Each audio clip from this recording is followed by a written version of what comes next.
Welcome back to the Action Bible, audio companion and narration by MC Brown. And as always, we are in the Action Bible, which is a comic graphic novel adaptation of the Bible itself. Illustrations by Sergio Carrillo, general editor Doug Mouse, off the general text from 2010, David C. Cook. And as always, we're just following along. Stationery review. We're not trying to spoil anything or give away or take anything from somebody. We're trying to give a companion, audio companion, to this beautifully rendered and awesome book that's chronicling, truncated and chronicling the major events of the Bible for easy consumption for people who have a little trouble with prose like myself. Being a comics fan, this is tremendously helpful, and I'm hoping God's moving my heart to do this, and hoping it's very helpful to other people as well. So I'm definitely encouraging you to purchase it, and it's really good. I know I've been encouraging it to for young fathers too, to read along with their children too, and then if you want to have me narrate it, I'll do the best I can. Might butcher some names along the way like I already have and such, and hopefully I don't do too job when we're done with all 750 pages. But any pronunciation things, I appreciate those who have reached out and told me. I mean, corrected some of the things, like Abraham, I think I was calling Abram, and Esau, I was Esau, so I've already made a few mistakes already, and probably have on some of the towns and such too, and there'll probably be a lot more to come, so I apologize, but I'm okay to any corrections in there. I'm thick skin, so if you told me I made a mistake and I'm a dummy, let me know. I will try to correct it if I'm in the middle of telling that person's story in the Bible, and appreciate you guys. So I just want to let you guys know that. And yeah, we're going to resume here. And as always, we're jumping back in. This is the 10th part, so we're just about a 100-page mark. So we kind of know rough about where we're probably going to fall in when it's all said and done, part-wise in this playlist. So yeah, you got a long journey ahead, so do I, but it's all good. It's a labor of love, and yes, so if you timestamp it, you're already here, but 99, we're on page 99, Pharaoh's Man, based on Genesis 41, 44 through 42:38. In a single moment, Pharaoh elevates Joseph from prisoner to prime minister. From the throne room, Joseph goes outside and kneels in prayer, thanking God for his protection and guidance. Joseph orders the people to start preparing for the famine. He becomes famous, and everyone rejoices when he marries the beautiful daughter of the priest of On.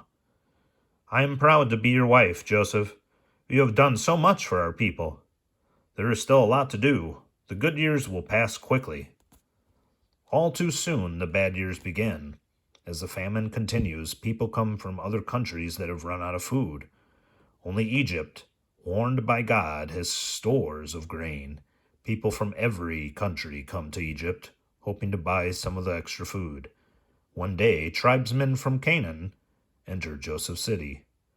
In order to buy grain, they appear before the governor of Egypt.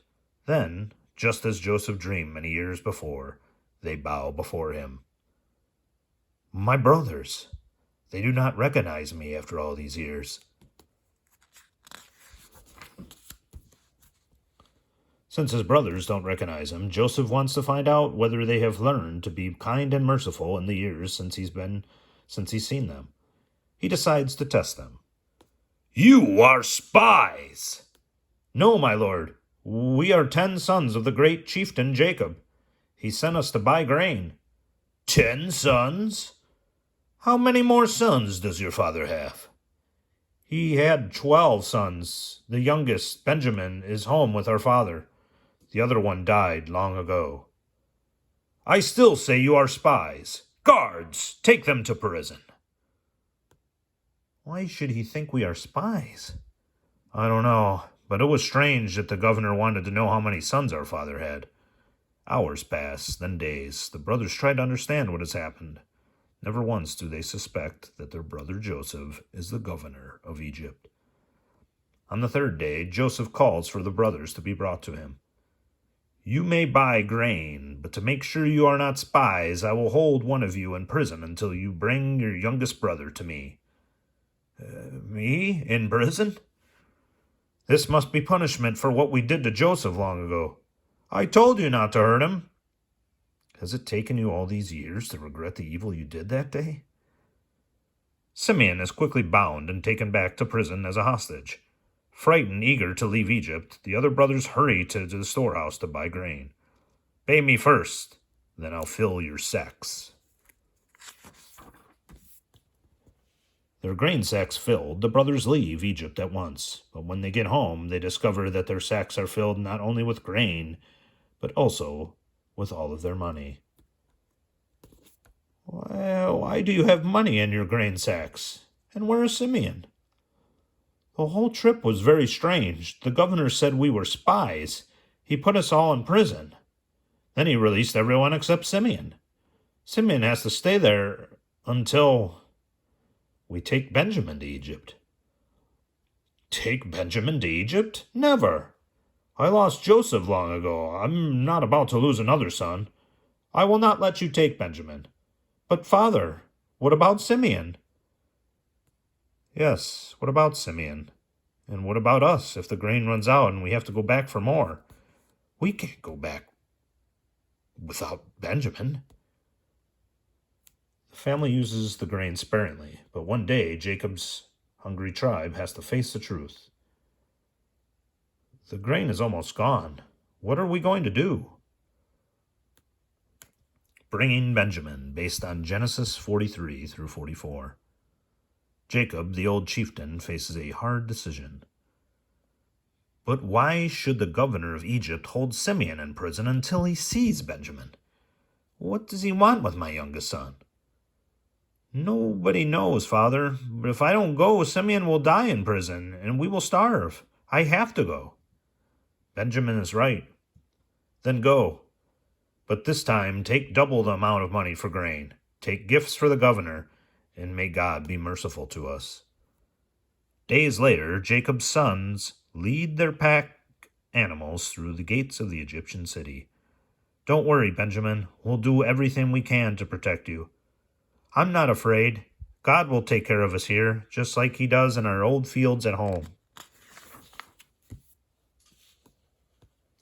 At the brothers' return, Joseph releases Simeon from prison. Then he questions Judah.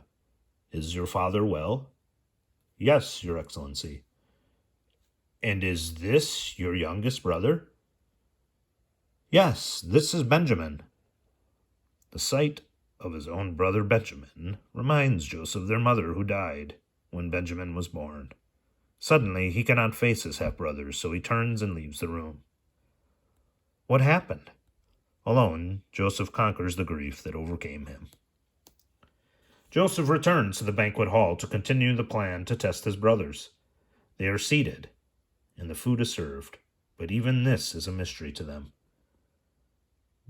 Did you notice we are seated according to age? I tell you, this man knows too much about us. What is he up to? But even as they wonder, the governor has the brothers served. He gives the largest portion to Benjamin. This is a sign of great honor. Do you see that? I hope that means Benjamin is safe. The banquet ends. The next morning the brothers buy their grain and leave, but they are hardly out of the city before a chariot overtakes them. Stop! One of you has stolen my master's silver cup. Your master's cup? We are innocent. Search us if you want to. If I find the cup, the man whose sack it is hidden in will be punished severely. One by one, the sacks are searched. At last, the officer opens Benjamin's. The cup! I never saw it before. Never. It's a mistake, I tell you. He didn't steal it. My orders are to bring back the man who had the cup. You there, get in the chariot. We'll all go back with you, Benjamin. Back in the city, the brothers face the angry governor of Egypt. Did you think you could steal from me and get away with it? But I will be merciful. The one who had the cup will be my slave. The rest of you can return to your father. If Benjamin doesn't come home, If Benjamin doesn't come home, our father will die of grief. Let me be your slave instead of Benjamin." For a moment there is silence. Then the governor turns to his guards. "Go! Leave me alone with these men." The terrified brothers wait. Finally, Joseph speaks. "I can't keep the secret any longer. I am Joseph, your brother. You sold me as a slave many years ago. God has blessed me, and now we are together again."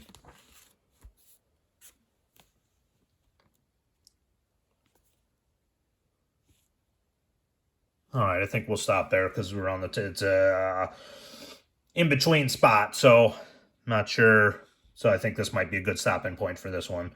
But I may continue. I'm definitely moved to keep reading, but we'll put it in put a cap on this one as a part. So we'll resume on page 108, which will resume the family reunion. And yes, so appreciate you guys watching as always. God bless you guys. Please like, share, subscribe this video.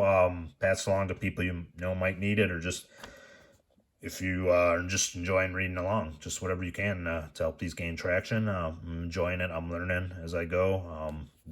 Backtracking my steps to read. I can't wait to get through this whole thing, of course, but just well past the point where I last left off too. So just very appreciative of you guys listening in, and yeah, we're gonna try to knock out a few more of these, for sure, one more on today. So but we'll definitely put a stop on this one. Just in the next one, when it's time-stamped, it'll resume, and for you, if you're doing the timestamp deal, we'll return to page 108 of your Action Bible, which will be Family Reunion, based on Genesis 45 through 47. So it's probably a good cliffhanger to leave you guys on. But don't worry, hoping to have this one up for you guys shortly. So if you are following along, this story will continue. So God bless you guys, and we'll see you in the next one.